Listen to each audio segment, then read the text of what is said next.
ताज्या बातम्या व ठळक घडामोडींसाठी पाहत राहा JBN महाराष्ट्र।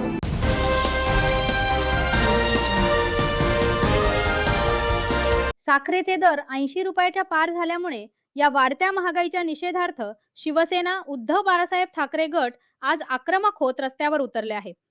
जळगाव शहर महानगरपालिकेच्या समोर चूल मांडून या चुलीवरती बिना साखरेचा चहा ठेवत या सरकारचा निषेध व्यक्त करण्यात आलेला आहे। महागाई कमी व्हावी, साखरेचे दर कमी व्हावे, तर केंद्र सरकारच्या वतीने गरिबांना रेशन दुकानातून 10 किलो साखर मोफत मिळावी अशी मागणी यावेळेस शिवसेना उद्धव बाळासाहेब ठाकरे गटाच्या वतीने करण्यात आलेली आहे। तर एकीकडे महागाई तर दुसरीकडे रोजगार कमी असल्याने आता सर्वसामान्य नागरिकांनी करायचं काय असा सवाल देखील या ठिकाणी उपस्थित करण्यात आला आहे।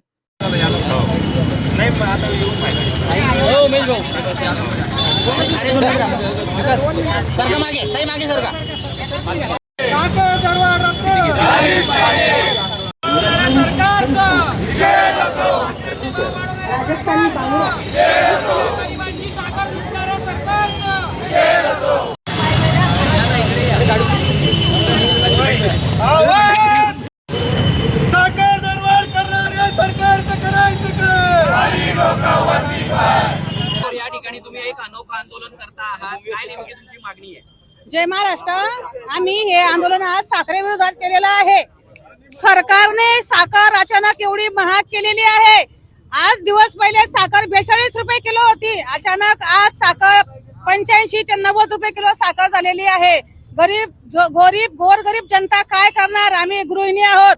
रोज सकाळी उठल्यानंतर आमचे माणसं कामाला जातात, मुलं शाळेत जातात, चहा नाश्ता सगळं लागतं, तर सकाळी चहाची सुरुवात होते। तर एवढी महागाई दाटलेली आहे या सरकारची, तर आम्ही साखर कुठून आणायची? एवढी स्वस्त साखर होती, आता एवढी महाग झालेली आहे, तर गृहिणी काय करणार आहेत? तुम्ही काय आंदोलन केलेलं आहे? आम्ही आज या अनोखे आंदोलन केलेलं आहे की आम्ही चहा ठेवली पण साखरच नव्हती। या ठिकाणी सत्ताधारी अपयशी ठरताय का महागाई कमी करण्यासंदर्भात? हो, अपयशी ठरताय। गणपती सरकार आहे, आता हे साखर कुठे गेली आमची? एवढी महाग करून टाकली तर आता हे साखर जर भावनी कमी झाला किंवा इतर वस्तूंचं भावनी कमी झालं तर काय करणार पुढचं? आम्ही तीव्र आंदोलन करू। अजून सगळ्या महिला, आज एवढ्या महिला आहे, आम्ही याच्यापेक्षा जास्त महिला येऊ। आम्ही सरकारच्या मंत्र्यांच्या गाड्या अडवू, आम्ही बिलकुल त्यांना फिरू देणार नाही तिथं। तुमचं नाव आणि पद? माझं नाव, मी महानगर अध्यक्ष महिला आघाडी उबाटा, मनीषा पाटील। काय सांगाल तुम्ही या ठिकाणी महानगरपालिकेसमोर महागाई संदर्भात एक आंदोलन केले, आंदोलन काय आंदोलन आहे?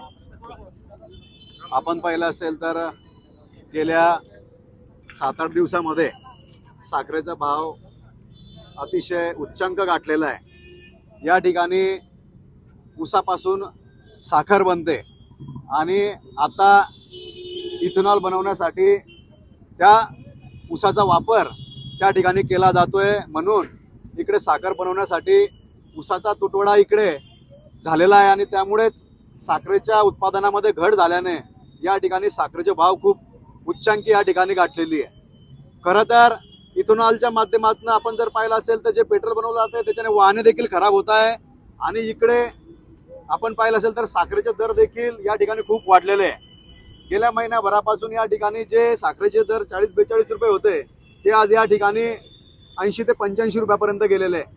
या अशा वेळी सर्वसामान्य जनतेच्या खिशाला जी झड पोचते किंवा सर्वसामान्य जनता जे दैनंदिन जीवनामध्ये लागणाऱ्या ज्या वस्तू आहे त्याचे दर अशा पद्धतीने जर वाढत गेले तर सर्वसामान्य जनता या ठिकाणी रस्त्यावर उतरून सरकारला जबाब विचारल्याशिवाय राहणार नाही आणि त्याच्या निषेधार्थच आम्ही या ठिकाणी आज हे अनोखं आंदोलन या ठिकाणी केलेलं आहे। आमच्या शिवसेना उद्धव बाळासाहेब ठाकरे पक्षाच्या वतीने आपण पाहिलं असेल तर या ठिकाणी सर्व माता बंधू भगिनी, आमचे सर्व पदाधिकारी, सर्व शिवसैनिक मोठ्या संख्येने उपस्थित राहून या ठिकाणी आज आम्ही या सरकारचा निषेध म्हणून आणि साखरेचे भाव कमी झाले पाहिजे, पूर्ववत झाले पाहिजे म्हणून या ठिकाणी आज आम्ही या ठिकाणी आंदोलन केलेलं आहे। सत्ताधारी पक्ष हे सामान्य नागरिकांची गटचिपी करते असा आरोप आहे का? निश्चितच या ठिकाणी एकीकडे विकासाचे स्वप्न दाखवायचे, हे सरकार सर्वसामान्यांचं सरकार आहे असं दाखवायचं आणि या ठिकाणी जनतेची मात्र लूट करायची। कशा वेगवेगळ्या पद्धतीने जनतेची लूट या ठिकाणी चालू आहे आपण बघत आहोत। दर दिवशी आपण पाहिलं तर माध्यमातून बातम्या झळकत आहेत की कशा पद्धतीने जनतेची लूट या ठिकाणी होते। सपशेल या ठिकाणी हे सरकार सर्वसामान्यांना न्याय देण्यासाठी अपयशी ठरलेलं आहे आणि फक्त मोठ्या मोठ्या गोष्टी या ठिकाणी सरकार मोठ्या मोठ्या घोषणा करत आहे परंतु अंमलबजावणी मात्र कुठेच होताना या ठिकाणी दिसत नाही. मध्यंतरी काय झालं की सरकारने आता सुटं तेल देखील देणं बंद केलेलं आहे. यामध्ये जे एकदम दारिद्र्य रेषेखाली असलेले जे कुटुंब आहे ते काही पाऊस घ्यायला किंवा 1 किलो घ्यायला परवडत त्यांना ते 10 रुपये 20 रुपये किलो पद्धतीने घेतात, पण त्यांना ती आता सध्या खूप त्रास होतोय, त्यांना खूप हाल होत आहे. खरं तर यामध्ये देखील मोठा भ्रष्टाचार चालू आहे. आज जसं साखरेचे आपण जर पाहिले तर मोठ्या मोठ्या व्यापाऱ्यांनी या सरकारमधल्याच लोकांनी त्यांच्याच बगल बच्चांनी मोठे मोठे गोडाऊन या ठिकाणी भरून ठेवलेले आहे. आणि कशा पद्धतीने आपण जर पाहिलं असेल तर सर्वसामान्य जो मजूर आहे, जे दैनंदिन काम करणारा, जो रोजंदारीवर काम करणारा हातमजूर आहे, याला दर दिवशी या दैनंदिन जीवन जगण्यासाठी ज्या वस्तू लागतात त्याच्या कशा पद्धतीने या ठिकाणी भ्रष्टाचाराच्या माध्यमातून या ठिकाणी बंदी करण्यात येत आहे. आपण सांगितल्याप्रमाणे जे पाऊचची बंदी असेल किंवा खुल्या तेलाची बंदी असेल ही देखील लवकरच चालू झाली पाहिजे. त्यासाठी देखील आमचा या ठिकाणी पाठपुरावा चालू आहे आणि त्या ठिकाणी देखील आम्ही मागच्या काळात एक आंदोलन केलं होतं. खरं तर हे सर्वच्या सर्व हे शासनाचं आणि या सरकारच्या लोकांचं अपयश आहे.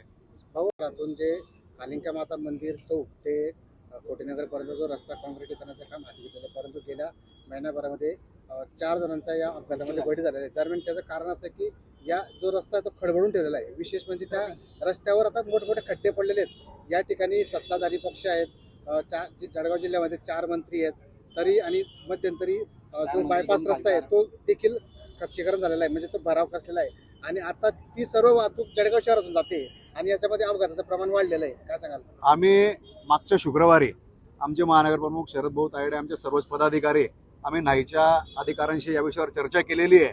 त्यांनी आम्हाला या ठिकाणी आश्वस्त केलेलं आहे की आम्ही लवकरच त्या ठिकाणी पाऊस बंद झाल्यावरती रस्त्याची डागडुजी आणि नव्याने त्या ठिकाणी लेअर टाकण्याचं काम करणार आहोत.